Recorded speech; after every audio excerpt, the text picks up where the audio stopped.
मेरठ में मुस्लिम समुदाय के दो गुटों में झड़प के दौरान फायरिंग और पथराव, एक शख्स को गोली लगी, कई घायल, भारी संख्या में पुलिस बल की तैनाती। मेरठ ईदगाह में फिलिस्तीन के समर्थन में बैनर, नमाज के बाद दिखाए फिलिस्तीन के बैनर, गाजा में इजरायली हमला रोकने की मांग। उत्तर प्रदेश के मुरादाबाद में पुलिस और नमाजियों के बीच झड़प, नमाजियों ने की जमकर नारेबाजी। ईदगाह में जगह नहीं होने पर पुलिस और नमाजियों के बीच कहासुनी, पुलिस ने समझा बुझाकर दूसरी शिफ्ट में नमाज करवाई। राजस्थान के टोंक में नमाज के बाद जुलूस निकालने की कोशिश, पुलिस ने रोका, नमाजियों ने नारेबाजी की, पुलिस सख्ती के बाद वापस लौटे लोग। हापुड़ में भी पुलिस और नमाजियों के बीच झड़प, ईदगाह में जगह भरने से नमाजियों को रोकने पर बहस हुई, समझाने के बाद वापस लौटे नमाजी। ईद के मौके पर वक्फ बिल का विरोध, कई शहरों में काली पट्टी बांधकर नमाजियों ने ईद की नमाज पढ़ी, संभल में भी काली पट्टी के जरिए विरोध। मध्य प्रदेश के भोपाल में भी ईद की नमाज पढ़ी गई, नमाजियों ने हाथों में काली पट्टी बांधकर नमाज अदा की, वक्फ संशोधन बिल का विरोध किया।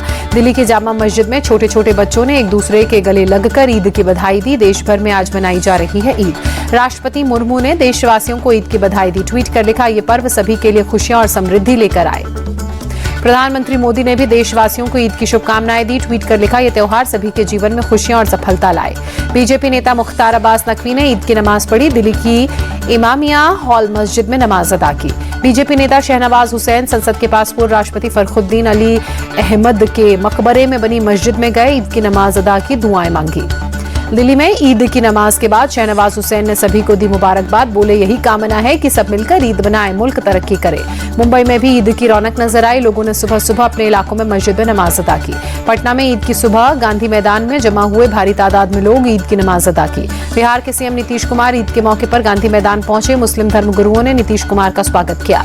पश्चिम बंगाल की सीएम ममता बनर्जी ने ईद की शुभकामनाएं दी, कहा ईद के लिए लंदन से जल्द वापस आई, उत्सव सबके लिए। वाराणसी की जामा मस्जिद में ईद की नमाज अदा हुई, बड़ी संख्या में शामिल लोग हुए, गले लगकर एक दूसरे को ईद की बधाई दी। आगरा में ईद की नमाज अदा की गई, नमाज के बाद लोगों ने एक दूसरे को गले लगाकर मुबारकबाद दी। सपा प्रमुख अखिलेश यादव ने देशवासियों को ईद की बधाई दी, लखनऊ में बोले, सभी ईद की बहुत बहुत सभी को मुबारकबाद, एक दूसरे के गले मिलकर खुशी के साथ त्योहार मनाएं। ईद उल फितर के मौके पर संभल में जामा मस्जिद के बाहर सुरक्षा सख्त की गई, भारी संख्या में सुरक्षा बलों की तैनाती। ईद को लेकर अयोध्या में सुरक्षा के पुख्ता इंतजाम किए गए, कई इलाकों में पुलिस ने फ्लैग मार्च किया, चप्पे चप्पे पर सुरक्षा बलों की नजर। लखनऊ में ईद को लेकर अलर्ट पर पुलिस, मस्जिदों पर एआई ड्रोन से रखी जा रही नजर, सुरक्षा के पुख्ता इंतजाम। ईद के दिन जयपुर से खूबसूरत तस्वीरें सामने आई, हिंदू मुस्लिम एकता की मिसाल दिखी, ईदगाह आने वाले लोगों पर हिंदुओं ने पुष्प वर्षा की। अहमदाबाद की जामा मस्जिद में ईद की नमाज अदा की गई, बड़ी संख्या में शामिल लोग हुए, एक दूसरे को बधाई दी। नेशनल कॉन्फ्रेंस के अध्यक्ष फारूक अब्दुल्ला ने ईद की बधाई दी, श्रीनगर के हजरत बल दरगाह में ईद की नमाज अदा की। चेन्नई में भी ईद का जश्न, नमाजियों ने ईद की नमाज अदा की, बड़ी संख्या में शामिल हुए लोग। विजयवाड़ा में ईद के मौके पर भारी तादाद में नमाजी इंदिरा गांधी स्टेडियम में पहुंचे, ईद की नमाज अदा की। तमिलनाडु के त्रिची में ईद की नमाज अदा की गई, लोगों ने एक दूसरे के गले लगकर ईद की बधाई दी। जंगपुरा विधायक तरविंदर सिंह मारवा ने दिल्ली के सीएम को लिखा लेटर, नवरात्रि और ईद में दुकानों पर नेम प्लेट लगाने की मांग। चैत्र नवरात्र का दूसरा दिन आज, देवी के दूसरे स्वरूप ब्रह्मचारिणी की हो रही पूजा। दिल्ली के कालकाजी मंदिर में श्रद्धालुओं का सैलाब, नवरात्र के दूसरे दिन भक्तों ने दर्शन कर माता रानी का आशीर्वाद लिया। चैत्र नवरात्र में माता वैष्णो देवी में भक्तों की भीड़, दर्शन पूजन कर लोगों ने आशीर्वाद लिया। दिल्ली के झंडेवालान मंदिर में भक्तों का तांता, चैत्र नवरात्र के दूसरे दिन श्रद्धालुओं ने दर्शन कर आशीर्वाद लिया। पंचकुला पहुंचे सीएम नायब सिंह सैनी, चैत्र नवरात्र के दूसरे दिन माता मनसा देवी में पूजा अर्चना। बड़ी संख्या में रामलला के दर्शन करने पहुंच रहे लोग। रामनवमी उत्सव से पहले रंग बिरंगे फूलों से सजाया गया मंदिर, 6 अप्रैल को मनाई जाएगी रामनवमी। शिक्षा नीति पर सोनिया गांधी ने एक अखबार में लेख लिखा, सरकार पर साधा निशाना, कहा शिक्षा के क्षेत्र में सरकार अपने 3 कोर एजेंडों को लागू करने में जुटी, शिक्षा के प्रति सरकार बेहद उदासीन। सोनिया गांधी ने कहा, सरकार केंद्रीयकरण, व्यवसायीकरण और सांप्रदायिकरण का एजेंडा लागू करना चाहती है। सोनिया के लेख पर देवेंद्र फडणवीस का पलटवार, बोले शिक्षा का भारतीकरण हो रहा है, इससे सोनिया गांधी क्यों दुखी हैं, उन्हें इसका समर्थन करना चाहिए। पीएम मोदी के नागपुर दौरे पर संजय राउत ने कहा, रिटायरमेंट का आवेदन लिखने के लिए शायद संघ मुख्यालय गए थे पीएम, संघ देश के नेतृत्व में बदलाव चाहता है। केंद्रीय मंत्री चिराग पासवान का बयान, बोले एनडीए की मजबूती विपक्ष के लिए अपने आप में बहुत बड़ी चुनौती। चिराग पासवान ने बैठक पर कहा, कई बिंदुओं पर चर्चा हुई, विपक्ष की कमियों को कैसे जनता के बीच हम लेकर जाएं, इस पर भी चर्चा।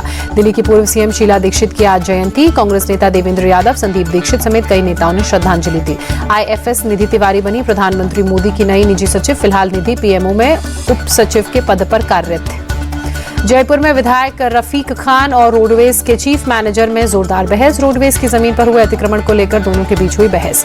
गोरखपुर के चौरी चौरा शिवपुर में डबल मर्डर। घर में घुसकर पूनम निषाद नाम की महिला और 11 साल की बेटी को धारदार हथियार से मौत के घाट उतारा। पूनम निषाद की बड़ी बेटी खुशबू का आरोप, संजय नाम के स्थानीय युवक और उसके पिता ने कुछ लोगों के साथ मिलकर वारदात को अंजाम दिया।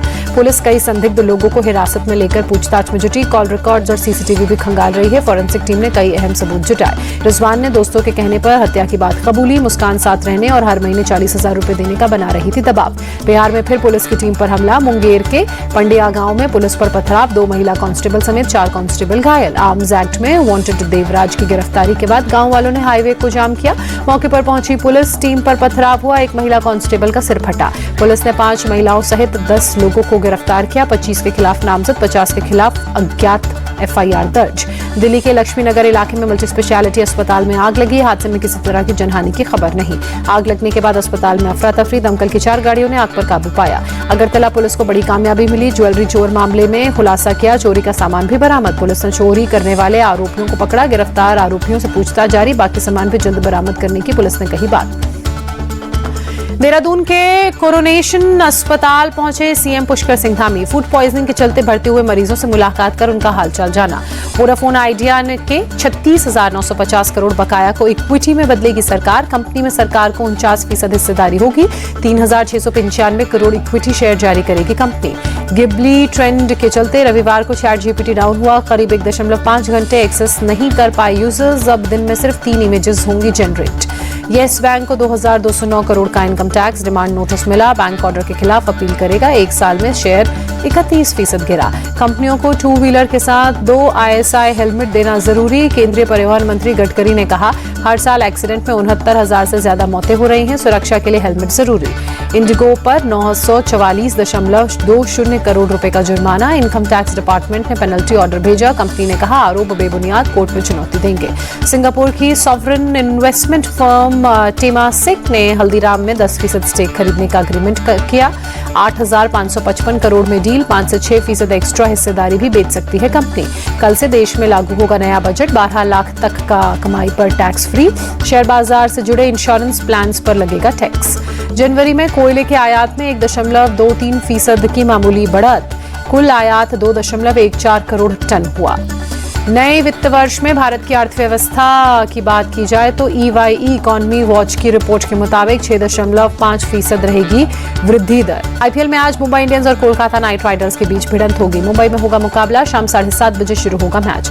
IPL में KKR के खिलाफ मुंबई इंडियंस का पलड़ा भारी। अब तक 34 मैचों में मुंबई इंडियंस ने 23 में जीत हासिल की। 11 मैचों में KKR ने बढ़त बनाई। मुंबई इंडियंस के खिलाफ मुकाबले के लिए सुनील नरेन तैयार। KKR के प्लेइंग 11 में होंगे शामिल। मुख्य कोच ने की पुष्टि। KKR के खिलाफ मुकाबले में सूर्य कुमार यादव के पास शानदार रिकॉर्ड बनाने का मौका। महज 20 रन बनाते ही T20 क्रिकेट में 8,000 रन पूरे करने वाले 5वें भारतीय बल्लेबाज बनेंगे। IPL में रोहित शर्मा की खराब फॉर्म पर संजय मांजरेकर ने कहा, रोहित को अब लय और फॉर्म में आने के लिए अतिरिक्त जोर लगाना होगा। रोहित ने इस सीजन अब तक 2 मैचों में सिर्फ 8 रन बनाए। IPL में कल डबल हेडर मुकाबले हुए। पहले मैच में दिल्ली कैपिटल्स ने सनराइजर्स हैदराबाद को हराया तो दूसरे मुकाबले में राजस्थान रॉयल्स ने चेन्नई सुपर किंग्स को 6 रन से हराया।